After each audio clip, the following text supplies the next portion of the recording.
ನಮಸ್ಕಾರ ಸ್ನೇಹಿತರೆ. ಪಶ್ಚಿಮ ಬಂಗಾಳದಲ್ಲಿ ಮೊದಲ ಹಂತದ ಮತದಾನ ನಡೆಯುತ್ತೆ. ಮೊದಲ ಹಂತದ 152 ಕ್ಷೇತ್ರಗಳಿಗೆ ಸಂಬಂಧಪಟ್ಟಂತೆ ಕೆಲವೊಂದಿಷ್ಟು ಸಂಖ್ಯೆಗಳು ಬಂದಿದೆ. ಬಿಜೆಪಿ ಶತಕ ಬಾರಿಸಿಕೊಂಡು ಹೋಗ್ತಾ ಇದೆಯಾ? ಅಮಿತ್ ಶಾ ಅವರು ಹೇಳಿದಂತೆ ಬಿಜೆಪಿ 110 ಕ್ರಾಸ್ ಮಾಡುತ್ತಾ 152ರಲ್ಲಿ TMCಯ ಸ್ಥಾನಗಳೆಷ್ಟಾಗ್ತವೆ ಅನ್ನೋದನ್ನು ಈ ವಿಡಿಯೋದಲ್ಲಿ ತಿಳಿದುಕೊಳ್ಳೋಣ. ಕೆಲವೊಂದಿಷ್ಟು ಒಪಿನಿಯನ್ ಪೋಲ್ಸ್ಗಳಂತೇಳಿ ಕೆಲವರು ಕೊಟ್ಟಿದ್ದಾರೆ, ಅದರ ಬಗ್ಗೆ ಕೂಡ ಚರ್ಚೆ ಮಾಡೋಣ. ಅದಕ್ಕಿಂತ ಮುಂಚೆ ಕೆಲವೊಂದಿಷ್ಟು ಮ್ಯಾಥಮೆಟಿಕಲ್ ಕ್ಯಾಲ್ಕುಲೇಷನ್ ಕಡೆ ಹೋಗೋಣ. 21 ಮತ್ತು ಈ ಚುನಾವಣೆಯ ಡಿಫರೆನ್ಸ್ಗಳನ್ನು ಅರಿತುಕೊಳ್ಳೋಣ. ಸ್ನೇಹಿತರೆ, 21ರಲ್ಲಿ 7ರಿಂದ 8 ಹಂತಗಳಲ್ಲಿ ಮತದಾನ ನಡೆದಿತ್ತು. ಕೋವಿಡ್ನ ಕಾರಣಕ್ಕಾಗಿ ಬಹಳಷ್ಟು ಹಂತಗಳಲ್ಲಿ ಮತದಾನ ನಡೆದಿತ್ತು. ಈ ಬಾರಿ ಕೇವಲ 2 ಹಂತದಲ್ಲಿ ಮತದಾನ ನಡೆದಿರುವಂಥದ್ದು. ಮೊದಲ ಹಂತದ 152 ಕ್ಷೇತ್ರಗಳ ಪೈಕಿ 21ರಲ್ಲಿ ಬಿಜೆಪಿ 59 ಸ್ಥಾನಗಳನ್ನು ಮಾತ್ರ ಗೆದ್ದಿತ್ತು. 59 ಸ್ಥಾನ.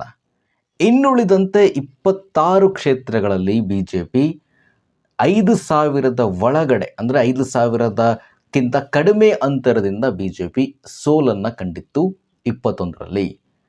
ಈಗ ಇಲ್ಲಿ SIR ಫ್ಯಾಕ್ಟರ್ ಬರುತ್ತೆ. ಈ ಕ್ಷೇತ್ರಗಳೆಲ್ಲವೂ ಕೂಡ 15ರಿಂದ 18 ಸಾವಿರ ಮತದಾರರು ಪಟ್ಟಿಯಿಂದ ಡಿಲೀಟ್ ಆಗಿರೋದ್ರಿಂದಾಗಿ ಈ ಕ್ಷೇತ್ರಗಳೇ ಕ್ರೂಷಿಯಲ್ ಆಗುತ್ತೆ. 100ರ ಗಡಿ ದಾಟಬೇಕಂದ್ರೆ ಬಿಜೆಪಿಗೆ ಈ 5,000 ಹಂತಗಳಲ್ಲಿ ಅವರು ಸೋತಿರುವಂಥ ಜಿಲ್ಲೆಗಳ ಪೈಕಿ ಮಮತಾ ಬ್ಯಾನರ್ಜಿಯವರ ಆ್ಯಂಟಿ ಇನ್ಕಂಬೆನ್ಸಿ ಅಲೆ ಸೇರಿದಂತೆ ಲಾ ಆ್ಯಂಡ್ ಆರ್ಡರ್ ಇಶ್ಯೂ ಎಲ್ಲವೂ ಕೂಡ ವರ್ಕ್ ಆದರೆ ಬಿಜೆಪಿ 100ರ ಗಡಿ ಹತ್ರ ತಲುಪೋದು ಈ ಮೊದಲ ಹಂತದ ಮತದಾನದಲ್ಲಿ. ಇನ್ನುಳಿದಂತೆ ಬಿಜೆಪಿಯನ್ನು ಗೆಲ್ಲಿಸಲಿಕ್ಕೆ ರಾಹುಲ್ ಗಾಂಧಿ ಕೂಡ ಪ್ರಯತ್ನ ಪಡ್ತಾ ಇದ್ದಾರೆ. ರಾಹುಲ್ ಗಾಂಧಿ ಅವರು ಒಟ್ಟಾರೆಯಾಗಿ 174 ಕ್ಷೇತ್ರಗಳಿಗೆ ಕ್ಯಾಂಡಿಡೇಟ್ಗಳನ್ನು ಹಾಕಿದ್ದಾರೆ. ಅದರಲ್ಲಿ ಸರಿಸುಮಾರು 70 ಕ್ಯಾಂಡಿಡೇಟ್ಸ್ಗಳು ಮುಸ್ಲಿಂ ಬಾಹುಳ್ಯ ಕ್ಷೇತ್ರಗಳಲ್ಲಿ, ಅದು ಮುಸಲ್ಮಾನರಿಗೆ ಟಿಕೆಟನ್ನು ಕೊಟ್ಟಿರುವಂಥದ್ದು. ಇದು ಮಮತಾ ಬ್ಯಾನರ್ಜಿಯವರಿಗೆ ಹೊಡೆತವನ್ನು ಕೊಡುತ್ತೆ. ಹೌದು, ಪಶ್ಚಿಮ ಬಂಗಾಳದಲ್ಲಿ ಕಾಂಗ್ರೆಸ್ನ ಪ್ರೆಸೆನ್ಸ್ ಇಲ್ಲ, ಹೀನಾಯವಾದ ಸ್ಥಿತಿಯಲ್ಲಿದೆ. ಬಟ್ ಓಟನ್ನು ಛಿದ್ರ ಮಾಡೋದಕ್ಕೆ ಮೊದಲು ನಾವು ಹುಮಾಯೂನ್ ಅವರ ಕಡೆ ಮಾತ್ರ ನೋಡ್ತಾ ಇದ್ವಿ, ಮುಸಲ್ಮಾನರ ಓಟ್ ಛಿದ್ರ ಆಗುವಂಥದ್ದು. ಜೊತೆಗೆ AIMMನ ಅಸರುದ್ದೀನ್ ಓವೈಸಿ ಅವರು ಸೇರಿಕೊಂಡ್ರು. ರಾಹುಲ್ ಗಾಂಧಿ ಅವರು ಕೂಡ ನೇರವಾಗಿ ರಾಹುಲ್ ಗಾಂಧಿ ಅವರು ಹೇಳಿಬಿಟ್ಟಿದ್ದಾರೆ, ಮಮತಾ ಬ್ಯಾನರ್ಜಿಯವರೇ ಮೋದಿಯವರಿಗೆ ಬಿಜೆಪಿಗೆ ದಾರಿ ಮಾಡಿಕೊಟ್ರು ಪಶ್ಚಿಮ ಬಂಗಾಳದಲ್ಲಿ ಅಂತ. ರಾಹುಲ್ ಗಾಂಧಿ ಅವರ ಪ್ರಕಾರವೂ ಕೂಡ ಬಿಜೆಪಿ ಲೀಡಿಂಗಲ್ಲಿ ಬರ್ತಾ ಇದೆ. ಸ್ನೇಹಿತರೆ, ಈ ಮೊದಲ ಹಂತದ ಮತದಾನಕ್ಕೆ ಸಂಬಂಧಪಟ್ಟಂತೆ ಯಾವುದೇ ಅಧಿಕೃತವಾದಂತಹ ಒಪಿನಿಯನ್ ಪೋಲ್ಸ್ಗಳಾಗಿರಬಹುದು, ಎಕ್ಸಿಟ್ ಪೋಲ್ಸ್ಗಳಾಗಿರ್ಬೋದು ಬಂದಿಲ್ಲ. ಸ್ನೇಹಿತರೆ, ಈ ಒಪಿನಿಯನ್ ಪೋಲ್ಸ್ಗೆ ಸಂಬಂಧಪಟ್ಟಂತೆ 3 ಆಯಾಮವನ್ನು ನಿಮ್ಮ ಮುಂದೆ ಇಡ್ತೀನಿ. ಮೊದಲನೆಯದ್ದು, ಈ ಪೋಲ್ ಸ್ಟಾರ್ಸ್ಗಳು, ದೊಡ್ಡ ದೊಡ್ಡ ಪೋಲ್ ಸ್ಟಾರ್ಸ್ಗಳು ಅವರಿಗಾಗಿ ಗ್ರೌಂಡ್ನಲ್ಲಿ ವರ್ಕ್ ಮಾಡೋ ಇರ್ತಾರೆ.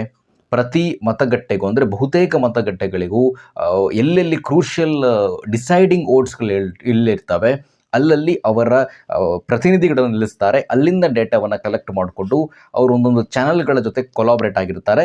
ಅವರಿಗೆ ತಮ್ಮ ಸಂಖ್ಯೆಗಳನ್ನು ಕೊಡ್ತಾರೆ. ಅವರು ಅಧಿಕೃತವಾದಂಥ ಪೋಲ್ ಸ್ಟಾರ್ಸ್ಗಳಂತೇಳಿ ಅವ್ರಿಗೆ ಕರಿತೀವಿ. ಇನ್ನೊಂದು ಈ ಸಟ್ಟಾ ಬಜಾರ್ ಒಂದೊಂದು ರಾಜ್ಯಗಳಲ್ಲಿ ಒಂದೊಂದು ರೀತಿಯಾಗಿದೆ. ಈ ಸಟ್ಟಾ ಬಜಾರ್ ಎಲ್ಲೋ ಕುಳಿತುಕೊಂಡು ತನ್ನ ನಂಬರ್ಸ್ಗಳನ್ನು ಕೊಡುತ್ತೆ. ಯಾವರ ಪ್ರತಿನಿಧಿಗಳಿರೋಲ್ಲ, ಯಾವುದೇ ಸಂಸ್ಥೆಗಳ ಜೊತೆ ಕೊಲಾಬ್ರೇಷನ್ ಇರೋದಿಲ್ಲ. ಇವರ ಒಪಿನಿಯನ್ ಪೋಲ್ಗಳನ್ನು, ಇವರ ಎಕ್ಸಿಟ್ ಪೋಲ್ಗಳನ್ನು ಸಹ ಮಾಧ್ಯಮಗಳಲ್ಲಿ ಚರ್ಚೆ ಮಾಡಲಾಗುತ್ತೆ ಎಕ್ಸಿಟ್ ಪೋಲ್ ಬಂದ ದಿನ. ಇನ್ನು ಮೂರನೆಯದ್ದು ಇದೆಯಲ್ಲ, ಒಂದು ವಾಟ್ಸಪ್, ಫೇಸ್ಬುಕ್, ಇಲ್ಲಿ ಕುಳಿತುಕೊಂಡಂಥವರು ಯಾರೋ ಹೇಳಿದ್ದನ್ನು ನೋಡಿಕೊಂಡು ತಮ್ಮದೇ ಆದಂಥ ಸಂಖ್ಯೆಗಳನ್ನು ಕೊಡ್ತಾ ಇರ್ತಾರೆ. ಅವರಿಗೆ ಹೆಸರು ಇರೋದಿಲ್ಲ, ಏನೂ ಇರೋದಿಲ್ಲ. ಒಪಿನಿಯನ್ ಪೋಲ್ ಯಾರದ್ದು, ಆ ಒಪಿನಿಯನ್ ಪೋಲ್ ಯಾರದ್ದು, ಯಾವ ಸಂಸ್ಥೆಯದ್ದು ಏನೂ ಇರೋದಿಲ್ಲ. ಒಂದು ರೀತಿ ನಂಬರ್ಸ್ಗಳನ್ನು ಕೊಡ್ತಾರೆ. ಬಂಗಾಳದ ಮೊದಲ ಹಂತದ ಮತದಾನಕ್ಕೆ ಸಂಬಂಧಪಟ್ಟಂತೆ ಯಾವುದೇ ಕೂಡ ಎಕ್ಸಿಟ್ ಪೋಲ್ಗಳಾಗಲಿ, ಯಾವುದೇ ಸಂಖ್ಯೆಗಳಾಗಲಿ ಅಧಿಕೃತವಾದ ಸಂಸ್ಥೆಗಳಿಂದ ಬಂದಿಲ್ಲ.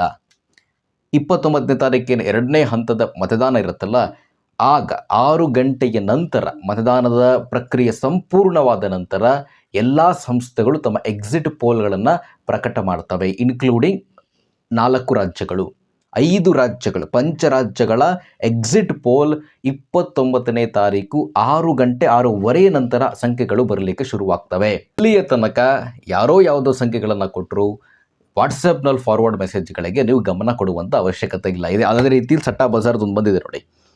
ಸಟ್ಟಾ ಬಜಾರ್ 1, 2, 3 ಬೇರೆ ಬೇರೆ ಹೆಸರುಗಳಿದೆ ಅದಕ್ಕೆ. ಇಲ್ಲಿ ಒಂದು ಸಟ್ಟಾ ಬಜಾರ್ 170 ಕೊಡುತ್ತೆ, ಇನ್ನೊಂದು 10 ಜಾಸ್ತಿ ಮಾಡಿ 180 ಕೊಡುತ್ತೆ, ಮತ್ತೊಂದು 190 ಕೊಡುತ್ತೆ. ನೋಡಿ 10 ಇನ್ಕ್ರೀಸ್ ಮಾಡ್ಕೊಂಡು ಹೋಗಿದ್ದಾರೆ. TMC 120, 110, 100 ಇವರು 10 ಡಿಕ್ರೀಸ್ ಮಾಡ್ಕೊಂಡು ಹೋಗಿದ್ದಾರೆ.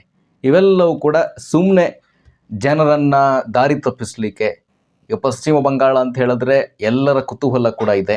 ಅಲ್ಲಿ BJP ಗೆಲ್ಲತ್ತೆ ಅಂತ ಹೇಳಿಬಿಟ್ರೆ ಅತಿ ಹೆಚ್ಚು ಜನ ನೋಡ್ಲಿಕ್ಕೆ ಬರ್ತಾರೆ ಅಂತ ಹೇಳಿ ಈ ರೀತಿ ಸಂಖ್ಯೆಗಳನ್ನು ಕೊಡುವಂಥದ್ದು. ಇನ್ನು ಮತ್ತೊಂದು ಇಂಟ್ರೆಸ್ಟಿಂಗ್ ಆದಂಥ ಒಂದು ಒಪಿನಿಯನ್ ಪೋಲ್ ಅಂತ ಹೇಳಿ ಬಂದಿದೆ. ನಾನು ಯಾವುದನ್ನು ಕೂಡ ಕನ್ಫರ್ಮ್ ಮಾಡೋಲ್ಲ ಈ ಒಪಿನಿಯನ್ ಪೋಲ್ಗಳಂತ, ಬಟ್ ಇವರು ಹೆಸರು ಯಾವುದಂತ ಗೊತ್ತಿಲ್ಲ. But first phase opinion pole voting on 23rd, 26 ಅಂತ ಇದು ಫೇಸ್ಬುಕ್ನಲ್ಲಿ ಹರಿದಾಡ್ತಾ ಇದೆ. ಇವರ ಪ್ರಕಾರ 152 ಕಾನ್ಸ್ಟಿಟ್ಯೂನ್ಸಿಯಲ್ಲಿ 94 BJP ಗೆಲ್ಲತ್ತೆ, ಇನ್ಕ್ಲೂಡಿಂಗ್ ವೋಟ್ ಪರ್ಸೆಂಟೇಜನ್ನು ಕೊಟ್ಟಿದ್ದಾರೆ 69.84 ಅಂತ. TMC 40 ಕ್ಷೇತ್ರಗಳನ್ನು ಗೆಲ್ಲತ್ತೆ, 26.32 ವೋಟ್ ಪರ್ಸೆಂಟೇಜ್. ಕಾಂಗ್ರೆಸ್ಗೆ 11 ಸಂಖ್ಯೆಗಳನ್ನು ಕೊಟ್ಟಿದ್ದಾರೆ, 7% ವೋಟ್ ಶೇರ್ನೊಂದಿಗೆ.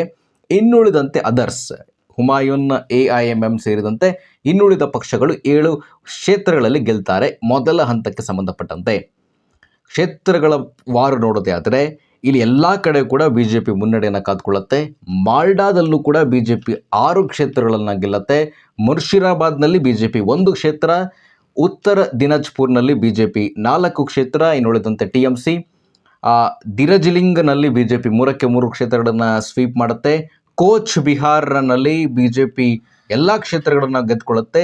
ಸಿತಾಯಿ ಅಲ್ಲಿ TMC ಬರುತ್ತೆ ಅಂತ ಹೇಳಿ ಇವರ ಕೆಲವೊಂದಿಷ್ಟು ಹೈಲೈಟ್ಸ್ ಪಾಯಿಂಟ್ಸ್ಗಳನ್ನ ನೋಡೋದೇ ಆದರೆ BJP ನಾರ್ತ್ ಬೆಂಗಾಲ್ ಸೇರಿದಂತೆ ಗಡಿಭಾಗದ ಜಿಲ್ಲೆಗಳಲ್ಲಿ BJP ಲೀಡಿಂಗನ್ನು ಕಾತ್ಕೊಳ್ತಾ ಇದೆ ಅಂತೇಳಿ ಹೇಳ್ತಾ ಇದ್ದಾರೆ. ಇನ್ನುಳಿದಂತೆ ಕೆಲವೊಂದಿಷ್ಟು ಫ್ಯಾಕ್ಟ್ಸ್ಗಳನ್ನು ಕೂಡ ಕೊಟ್ಟಿದ್ದಾರೆ. ಇವೆಲ್ಲ ಏನು ಓಡಾಡ್ತಾ ಇದೆಯಲ್ಲ ಇವ್ಯಾವು ಕೂಡ ನಂಬುವಂಥದ್ದಲ್ಲ. ನಾನು ಒಂದು ಸಂಖ್ಯೆಗಳನ್ನ ಕೊಡ್ತೀನಿ ರೀ, ತಗೊಂಡ್ಬಿಡ್ತೀರಾ? ನಂತರ ಏನು ಡೇಟಾ ಇದೆ? ನನ್ನ ಪ್ರತಿನಿಧಿಗಳು ಯಾರಾದರೂ ಅಲ್ಲಿನ ಗ್ರೌಂಡ್ ರಿಪೋರ್ಟ್ನಲ್ಲಿ ಇಳಿದಿದ್ದಾರಾ? ಯಾರದ್ದೋ ಮಾತನ್ನು ಕೇಳ್ಕೊಂಡು ನಾನು ಸಂಖ್ಯೆಗಳನ್ನ ಕೊಡ್ತೀನಿ. ಬಟ್ ಸಫಾಲಜಿಸ್ಟ್ಗಳಿರ್ತಾರಲ್ಲ, ಈಗ ಪ್ರದೀಪ್ ಗುಪ್ತಾ ಇದ್ದಾರೆ ಆಕ್ಸಿಸ್ ಮೈ ಇಂಡಿಯಾ, ಅವರ ಪ್ರಕಾರ 60% ಜನ ಯಾರೂ ಕೂಡ ಯಾವ ಪಕ್ಷಕ್ಕೆ ಮತವನ್ನು ಚಲಾಯಿಸಿದ್ದೀರಿ, ಮೋದಿನ ದೀದಿನ ಅನ್ನೋದನ್ನು ಬಹಿರಂಗವೇ ಪಡಿಸ್ತಾ ಇಲ್ಲ ಅಂತೆ. ಅವರೇ ಹೈರಾಣಾಗಿದ್ದಾರೆ ಹೆಂಗೆ ಎಕ್ಸಿಟ್ ಪೋಲ್ ಕೊಡೋದು ಅಂತ. 60% ಜನ, ಅವರ ಕ್ರೆಡಿಬಿಲಿಟಿ ಮುಖ್ಯ ಆಗತ್ತೆ. ವೋಟ್ ರಿಸಲ್ಟ್ ದಿನ ಮೇ 4ನೇ ತಾರೀಕು ಎಲ್ಲರೂ ಕೂಡ ಒಂದು ಕ್ಷಣವೂ ಕೂಡ ಆ ಕಡೆ ಈ ಕಡೆ ಹೋಗ್ದಲ್ಲ ಕೂತಿರ್ತಾರೆ. ಅವರು ನಾವು ಗೆದ್ವಾ ಅಂತ. ಅಲ್ಲಿ ಯಾರು ಗೆಲ್ತಾರೋ ಮುಖ್ಯ ಅಲ್ಲ, ಒಪಿನಿಯನ್ ಪೋಲ್, ಎಕ್ಸಿಟ್ ಪೋಲನ್ನು ಯಾರು ಕೊಟ್ಟಿರುವಂಥ ಸಂಸ್ಥೆಗಳಿಗೆ ಜಿದ್ದಾಜಿದ್ದಿ ಇರುತ್ತೆ. ಇವೆಲ್ಲವೂ ಕೂಡ ಯಾವಾಗ ಫೇಸ್ಬುಕ್ನಲ್ಲಿ ಬರ್ತವೆ, ಇನ್ಸ್ಟಾಗ್ರಾಮ್ಗಳಲ್ಲಿ, ವಾಟ್ಸಪ್ಗಳೆಲ್ಲ ಫಾರ್ವರ್ಡ್ ಆಗುವಂಥದ್ದು ಅಧಿಕೃತ ಅಲ್ಲ. ಅದರ ಕಡೆ ಗಮನ ಕೊಡುವಂಥ ಅವಶ್ಯಕತೆ ಇಲ್ಲ. ಹಿಂದೆ ನಾವೇನು ಒಪಿನಿಯನ್ ಪೋಲ್ಸ್ಗಳನ್ನು ಕೊಟ್ಟಿದ್ದೀವಿ ಮತದಾನಕ್ಕಿಂತ ಮುಂಚೆ, ABP ಆಗಿರ್ಬೋದು, ಸಿ ವೋಟರ್ನ ಸಮೀಕ್ಷೆ ಆಗಿರ್ಬೋದು, CNN ಸಮೀಕ್ಷೆಗಳೆಲ್ಲವೂ ಕೂಡ ಅಧಿಕೃತವಾಗಿರುವಂಥದ್ದು. ಇದು ಇವತ್ತಿನ ಪಶ್ಚಿಮ ಬಂಗಾಳಕ್ಕೆ ಸಂಬಂಧಪಟ್ಟ ವರದಿ. ನಾಳೆ ಮತ್ತೊಂದು ವರದಿಯನ್ನು ನಿಮ್ಮ ಮುಂದೆ ಪ್ರಸ್ತುತಪಡಿಸ್ತೀನಿ ಅಂತ ಹೇಳ್ತಾ ನಮಸ್ಕಾರ.